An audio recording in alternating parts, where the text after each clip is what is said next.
I would take it down a little different strategy or a different concept. Back in the early days of the internet, we had just some folks that were technically savvy that were utilizing the internet. It started around the 1950s and so forth, but I would go to organizations and I would say, hey, who has internet access in your organization that I could access? And they would say, oh, this person in this department or so forth. But then what came around was in the 80s was the World Wide Web, and we had the internet browsers. And what that did is it consumerized the internet to the masses. And we're seeing that happening all over again now with AI, with generative AI, ChatGPT, and so forth. What we're doing is similar to the web browser of the old days. We provided an interface into AI that's consumerable. There's some risks associated with that. There were risks in the early days of the World Wide Web as well.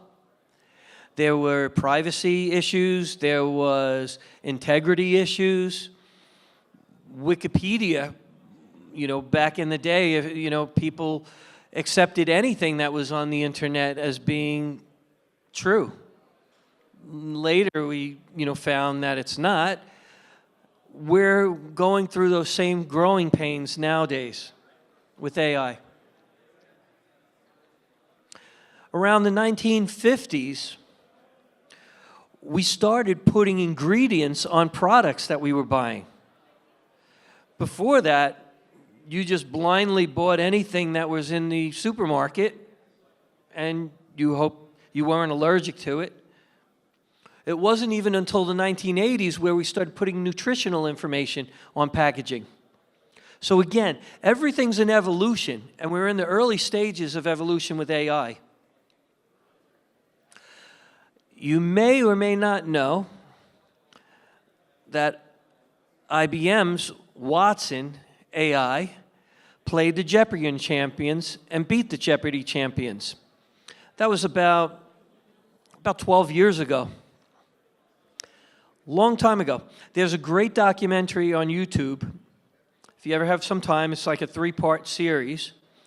And you could see some of the beginning stages of that documentary are really humiliating for the AI engineers, because Watson was coming up with different tangents on what a computer bug would be. You can imagine it thinking an insect, and that's what it did.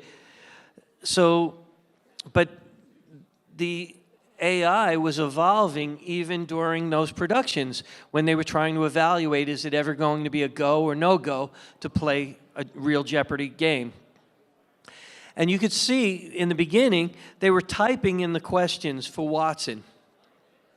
And then the next generation, where language processing was incorporated, the game changes. Because now AI is actually listening to the other contestants. So even if it went on its own tangent on where it thought the question was going, it had a chance to listen to the other contestants and learn from that. And then it started knocking the socks off of everyone. Then it was a go, and make a long story short,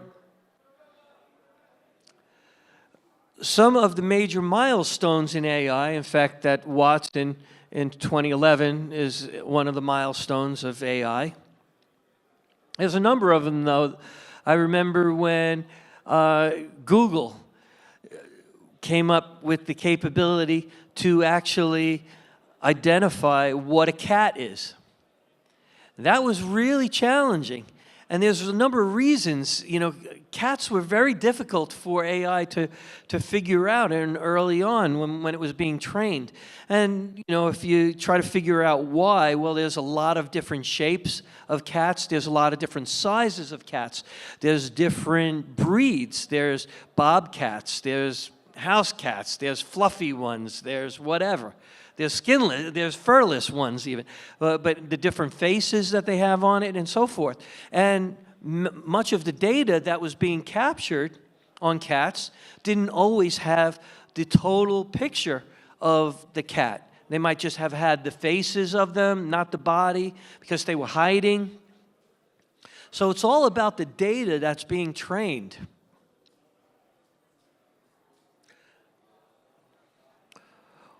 We all experienced a pandemic, and we all probably searched COVID-19 at one point or another, and we could see statistically that there were spikes around 2020 with people searching for COVID-19 information on it. Now we could see that we're almost at the same level where people are exploring information about AI and ChatGPT.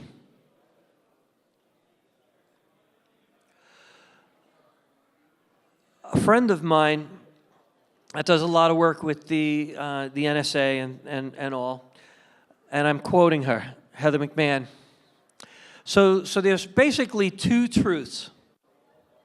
The first information that comes out is usually wrong, and the second is that it's very hard to break or reverse a first impression. So if you think about that, those are the challenges we're seeing today, even in current events. We've seen data that's being manipulated. We're acting upon that information different ways because we're being manipulated. We're told we're being manipulated, yet we still ignore that we're being manipulated. We know that TikTok is a tool that's been mining us for a long time, yet everybody's still using that. We become numb to a lot of different things. My organization has a policy that says that we shouldn't have some of the listening devices in our home offices because we don't want these listening devices like Google Home and Alexa to listen to customer conversations that we're having. But then, if you think about it, it's just a best effort because we have our cell phones in our rooms and Siri's listening to some things as well. This is the big problem today. So we have misinformation, that's false information, and it's not intended to be harmful. This is the stuff that you're seeing your relatives post on Facebook, to hold your foot up in the air and tap your elbow, and then you're going to see a big more community that you haven't reached in a long time. Copy and paste and create a new post, and then it's going to open you up to all of the different contacts that you haven't been talking to forever. Misinformation is all around. People trying to be helpful, sharing what they think is real, and they're just they're spreading these lies worse and worse and worse. Or the misinformation worse and worse. Regarding lies, we have disinformation, where that's deliberate information that we're being fed to promote. We have malinformation. This is the tricky one, because it usually combines some real context, but then takes it into a false narrative. And if you think about it, I mean, we've been told by the FBI, we've been told by the government, we've been told this is a big problem. There's a big problem for the elections coming up. They're already warning us that we know foreign actors are going to promote all kinds of disinformation and malinformation our way. It's getting very hard to decipher. If you look at the news recently, we've seen instances where there's disinformation that we're all experiencing on what's real and what's not real. We have a lot of people that view things differently as a result of videos or information that they're being told. When we start looking at newer technologies, we have to always think about the monetization of them. So we could see some of the money that's being invested and so forth. In our organization, we have AI in all of our solutions, by the way. All of our security solutions. Now we start seeing, some of the challenges with AI. How is the data being fed? How is it being trained? Is it being trained unethically, intentionally? Maybe not intentionally. If you think about some of the bias doesn't have to necessarily be orchestrated by bad actors. It could just be based on historic data. An example I like to use is, I've been around for a long time. Back in the 1970s, most of the computer engineers were males. It's a fact. I remember it mostly. So if it was being trained on historical data, then it would show some bias that maybe computer engineering is a male-dominated career, whereas we know that it's evolved, that we have a lot more females that are engaged now.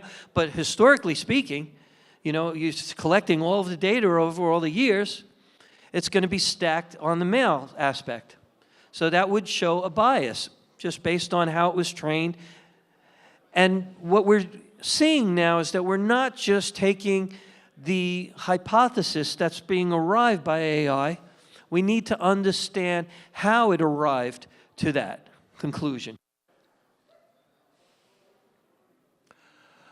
Generating code with AI. This is a big challenge now for organizations. If you generate maybe an authentication module or any aspect of code, if you read the fine print for some of the generative AI platforms out there that are consumer versions,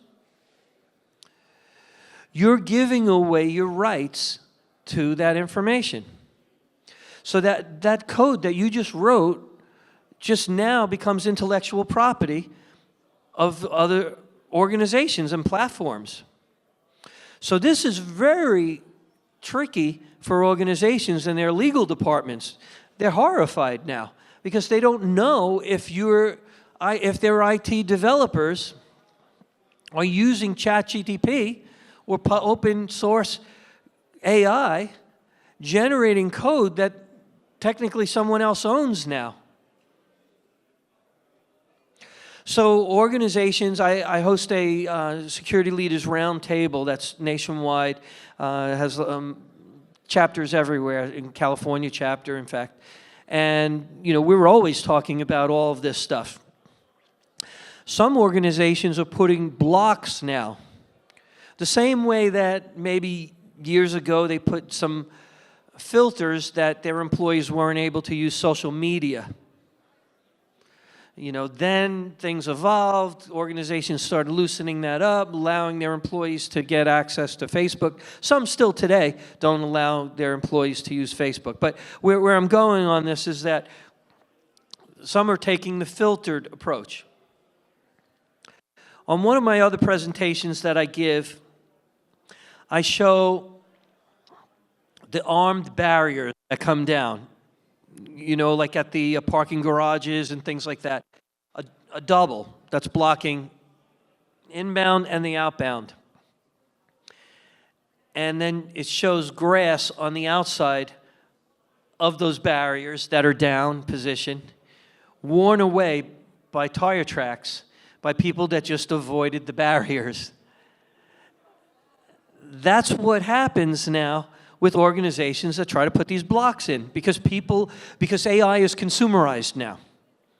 So even if you don't have access to it at your enterprise, you might use it on your phone. You might use it when you get home.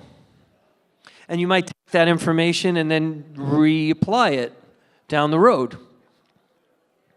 Again, still very horrifying for organizations because it's a significant risk that maybe software they develop in their organization is not even owned by them.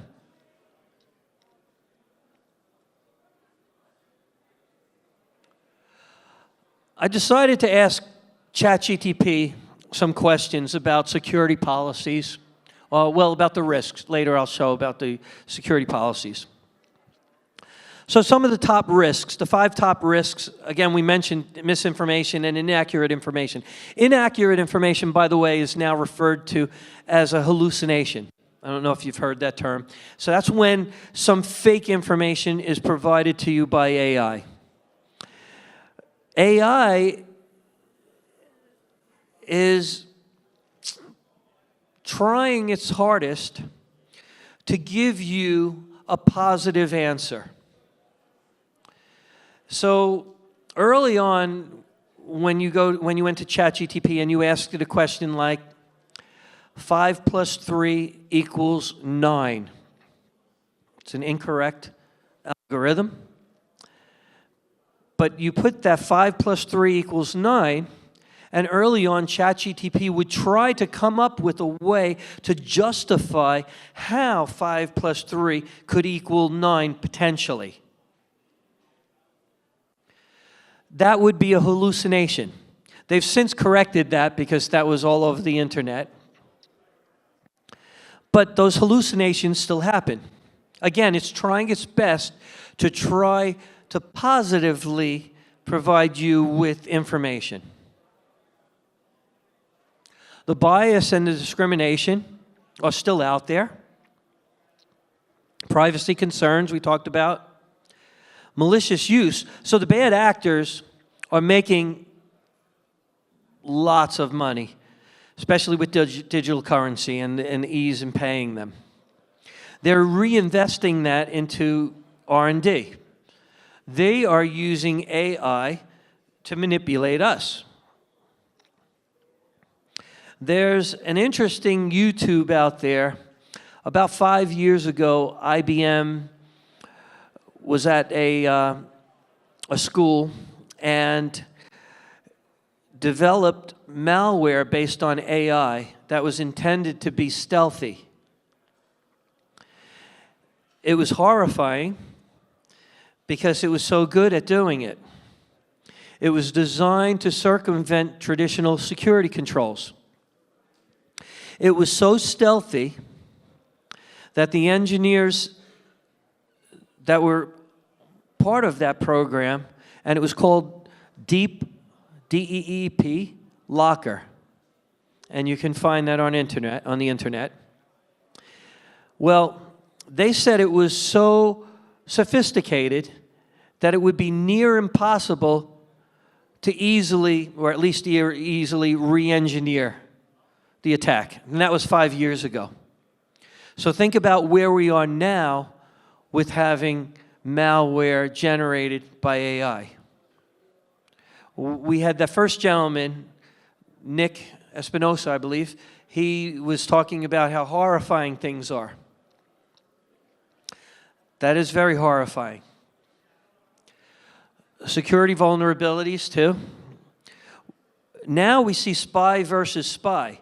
So we see AI. In fact, there's a number of schools that have hosted tournaments. Those are also on YouTube, where they have AI orchestrating an attack and AI protecting the environments, going back and forth, cat and mouse. Then I started looking at security policies, because that's where all of the organizations are scrambling now to try to figure out what kind of policy should we put in place. So the top 3 were to come up with the purpose and the scope of your policy, the access control, and data privacy. We've seen some of the strikes for the actors. That's why we were seeing a lot of reruns on television, because there was a strike, because the writers were concerned that AI could generate scripts without them. We see images generated by AI. We see music generated by AI now.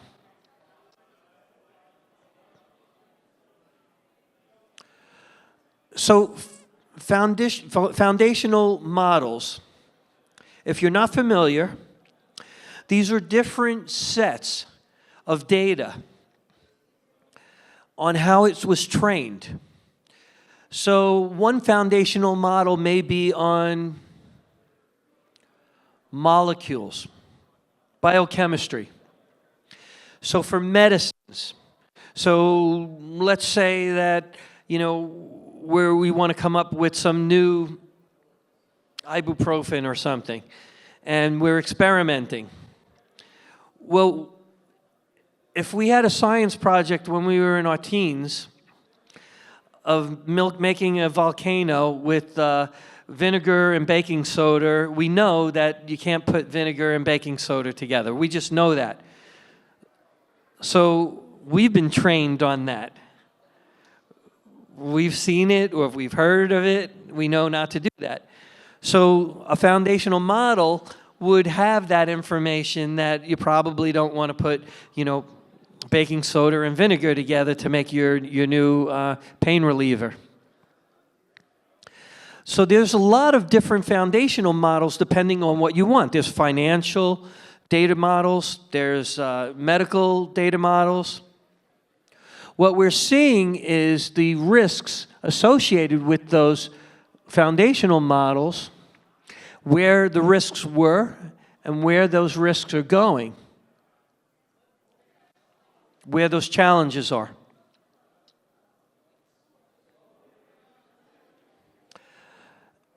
Poneman Institute conducts a report, a study, every year. They've been doing it for the last 18 years, called Cost of a Data Breach. Probably two reports that are the most significant reports that everyone awaits every year. I think the Verizon breach report is one of them, and this one is one of them. People will absolutely get both of them, in fact. So here's some takeaways. So the average cost of a breach in the United States is almost $9.5 million per incident, not counting the ransom pay. Internationally, the cost of a breach, according to the study, is $4.4 million per incident. We're the biggest target, the United States, and that's why we're up to 9.5. 82% of the breaches were targeted for the cloud. Your data, remember we had that gentleman earlier on, the first session today, was talking about that your data is probably out on the internet, out in the wild. And it is probably. And it's on sale for about $181 right now.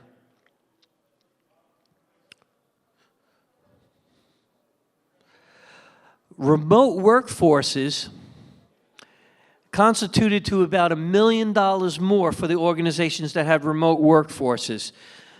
That was accelerated during the pandemic. So we're not really talking about the organizations that were just built with remote workforces, but the organizations that scrambled and having those, and maybe still using them today. But there's a lot of different factors on why that $1 million more per incident. The time to identify and contain a breach was over 200 days. Organizations that could reduce that down to under 200 days would realize maybe a $1.5 million benefit and of less cost for a breach. Some of the factors of that is because certainly you've contained it faster, so even your resources are not doing something longer than they had to. But all of the other information on how that was bled out and so forth. The top attack vector was phishing this year. Last year it was compromised credentials. Actually, the last 4 or 5 years, it was compromised credentials as the top attack vector. This year, it came in second place. So it's still high. So phishing and compromised credentials are the biggest factors on why organizations are breached today.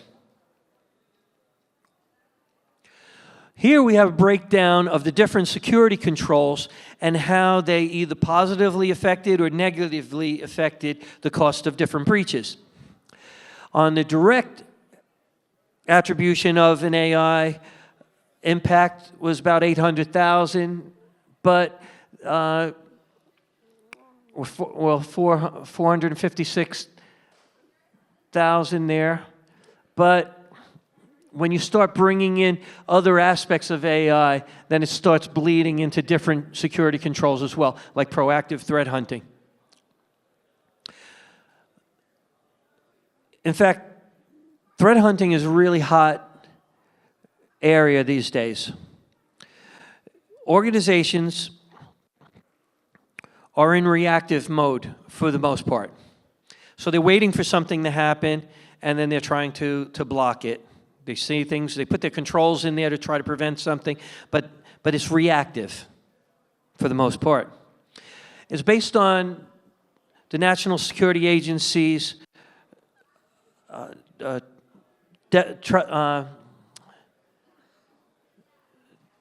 depth. I'm missing it right now. Defense in depth. The concept of defense in depth is a layered security defense. Think of a castle and a moat and then the soldiers and so forth. So each layer is a layered defense. That's what every organization has been using since 1980s. It's not working. We could see all of the different breaches that we have on a daily basis. So what we need to do is, oh, by the way, here's the breakdown of those different security vectors. So what we need to do a better job of is detecting, enriching the information that we're aggregating, the threat hunting aspects, to look beyond the perimeter. What's brewing against our organization? Who's doing that in organizations? Is every organization doing threat hunting? Maybe not, but they're starting to think about that. I'm getting questions. What kind of skill set should we hire for a threat hunter? So this is somebody looking outside of the perimeter of your fence on things that are brewing. Sometimes I ask organizations, who's looking for that information? Where are you looking for that? Are you looking for that on social media? And who? Is that your marketing department? Are they just kind of perusing Facebook or LinkedIn or any other social media just to see if people are aggravated with your organization? Or is it something maybe elaborate that's really going into the dark web to try to see chatter, to see if maybe there's a group that is actually plotting against you and actually corralling more people to attack you? That's good information. And many organizations are starting to see the value in having that over the premises, looking for things that are brewing, threat hunting. And then incident response. So how many times are the organizations doing the same thing over and over and over again with responding to an incident?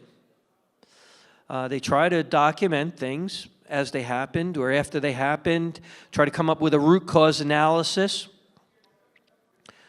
But truly, where does that information and where does that time come to invest into that information, and how reusable is that content for the next time that ransomware attack comes?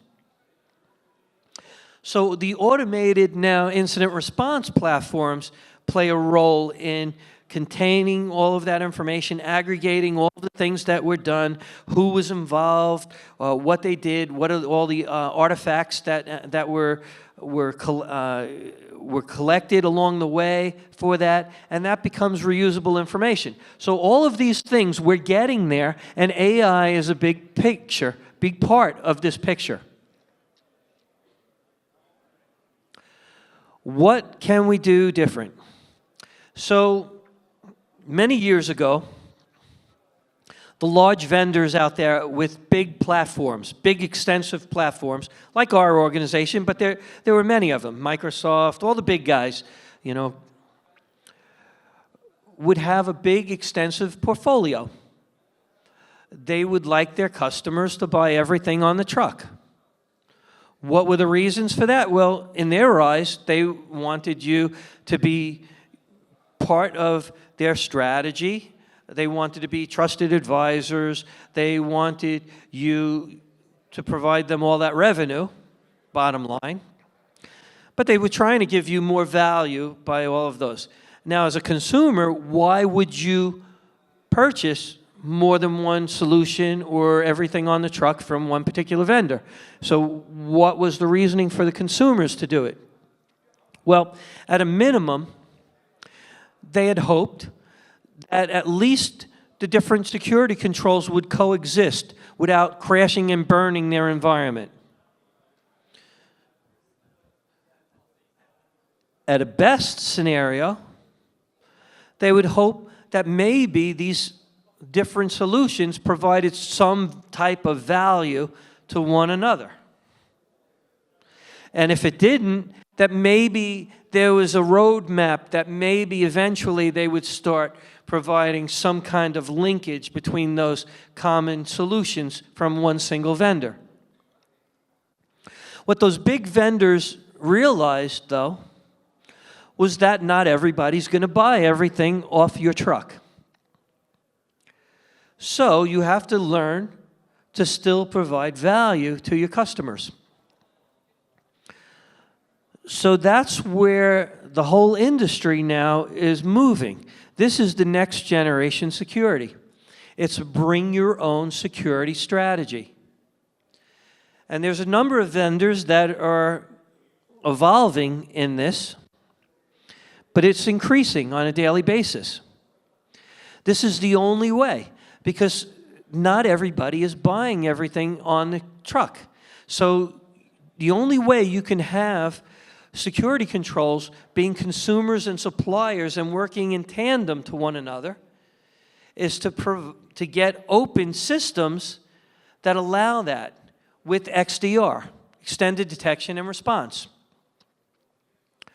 So the concept of extended detection and response is to have a single pane of glass that one of the vendors will provide